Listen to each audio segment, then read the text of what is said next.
Wow, interesting interview with Falila Tokunkoya and Mary Onyali in that one. And Bambo is here. Bambo, that was a good stuff from Mary and from Falila. That Falila, all through her career, never failed a drug test. Never. This is true. This is correct. Never. The cleanest Nigerian athlete ever. That is true, and I think it's really great to look back at the history of our athletics and look at the 90s and look at how we used to win Olympic medals then. You know, apart from Mary Onyali and Falila Tokunkoya, we also saw Enefia Udobong appearing there, and they are the only three people. They are special in Nigeria because they're the only three people in this country who have won 2 medals at the Olympics. Back-to-back medals at the Olympic Games. Well, Falila won 2 in Atlanta 96. Okay. Mary won bronze in the 4x1 in 92 and the bronze in the 200 in 96. And then Enefia won back-to-back medals, Atlanta 96 and Sydney 2000 in the 4x400. Actually gold medalist. Gold medalist. This is true. This is true. So he won a gold medal at Sydney 2000 and followed it up with the bronze at Athens 2004 in the 4x400 meters. While chatting with these great Nigerians, what did you discover about the drive, the passion? Look at Mary, for example. Yes. Look at what she said. She knew there wasn't any more gas in the tank. Yes. And she knew that was her last Olympic Games. And look at the way she finished. You saw the way she dived over the line. Dived over the line. Literally dived over the line. You know, there's something amazing she said. She said in this, her 3 Ds, desire, determination, discipline, that she applies in her life. And this is the kind of, these are the kind of qualities that our former champions had, that we need to start communicating to the youth that, if you want to become an Olympic medalist, these are the kind of things that these athletes went through back then. Yeah. Let me come to some recent issues. Maurice Greene has been appointed as a relay coordinator. I don't know what you make of that, and I don't know whether you think it's a step in the right direction. There are varied reactions. Some feel that it's a waste of time. The contract is too short a time. Yeah. And others feel that it could only be a sign of a positive change. Well, I mean, it's an interesting appointment, but it is puzzling in many ways. You have to look at what is the actual remit of a relay coordinator, right? If you already have a coach coaching your athletes, the same coach is the one that's going to coach the athletes and coach them as a relay team. So I do question the necessity of bringing in such a high-profile athlete who I'm sure we're going to be paying top dollars for. $30,000, I'm told. Oh, wow. That's incredible. All through the period of his work. So when you look at that money, you have to look at it and say, well, that money could have been used to train 10 coaches who will in turn train 100 athletes in Nigeria. So I really question, and the other thing you've got to look at when you talk about relays is if your raw material, that's if the athletes in your quartet are not fast, there is no way they are going to change the baton. Even the best relay coordinators in the world. Yes. So really the issue here is not spending money. Is the materials you work with. Exactly. It is using that money to improve the materials you work with. And look at our history in the Olympics. Out of 13 Olympic medals, 8 of them were in the relays. And now the question you have to ask is, who were the relay coordinators then? They were the coaches, and many of these coaches were Nigerian. So I would submit that there are very talented coaches around the world who are Nigerian, who could be coaching the team as well. Already we have National Performance Director for Athletics. His name is Eric Campbell. And overall Performance Director for Sports, Angie Taylor. They've already been appointed since last year. So, it remains to be seen. They will be judged on how are we going to do in the World Relays next month. How are we going to do in the Commonwealth Games? So with those appointments already in place, there has been a lot of controversy out of this news.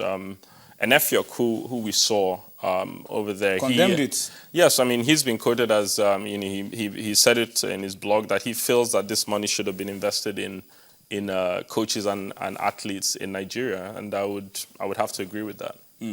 All right, let me just look through a few issues very quickly, and if I still have enough time, I'm still going to get some reactions from Bambo as we go on Sports Tonight. I'm still going to come to your tweets as we go on, but let me just quickly talk about the Okpekpe Road Race. I mean, the Okpekpe Road Race is a 10-kilometer road race that got off last year. The Edo State government heavily involved in the Okpekpe Road Race. It started off last year, and the second edition will be taking place this year on the 3rd of May. And already preparations are in top gear to making this year a lot better than what we had last year. The stories coming out from the organizers of the Okpekpe Road Race is that they are working really hard to making sure that it enjoys A status from next year. And that means it will be rated as an A event by the IAAF, which I think is a step in the right direction when you look at the history of Nigeria and road races. Yeah, I think I'd have to agree with that. It's definitely a step in the right direction. All right, so let me just read out this interesting story that we got, and it has to do with Governor Adams Oshiomhole. The story is that Governor Adams Oshiomhole has continued his training. He wants to be a part of the Okpekpe Road Race again, and he's been training really hard. And we're told that ex-international athlete Yusuf Ali, who is also the technical director of the Okpekpe Road Race, has been drilling the governor, putting him through 3-kilometer road walk on a consistent basis. So that's to tell you that the governor is not taking it lying low. But let's see how it pans out. On the 3rd of May, we'll have an idea of exactly what is going on. And the interesting thing is that it's gathering a lot of storm, and we're looking forward to another very important and very successful event in Okpekpe. But let's move from the Okpekpe Road Race and talk about the Corporate Champions Cup. We talked about it last week, the Remita Corporate Champions Cup. We had games played on Saturday and Sunday at the Onikon Stadium. And now the competition, which is the equivalent of the Champions League for corporate bodies in Lagos, is what you have on your screen.